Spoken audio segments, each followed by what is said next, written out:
பிரிந்த சக்திகள் ஒன்றிணைந்தால்தான் அதிமுக வெற்றி பெற முடியும் என்று முன்னாள் முதலமைச்சர் ஓ பன்னீர்செல்வம் தெரிவித்துள்ளார்.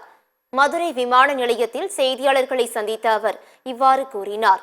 மது ஒழிப்பு மாநாட்டில் பங்கேற்பது குறித்து தலைமை கழக நிர்வாகிகளுடன் கலந்தாலோசிப்பது பின்னர் அறிவிக்கப்படும் என்று குறிப்பிட்டார். தனது மூத்த மகன் அரசியலுக்கு வருவது குறித்த கேள்விக்கு பதிலளித்த ஓ பன்னீர்செல்வம், தனது குடும்பத்தில் சிக்கல் ஏற்படுத்த வேண்டும் என்று நினைத்தால் அது நடக்காது என்றும் தெரிவித்தார்.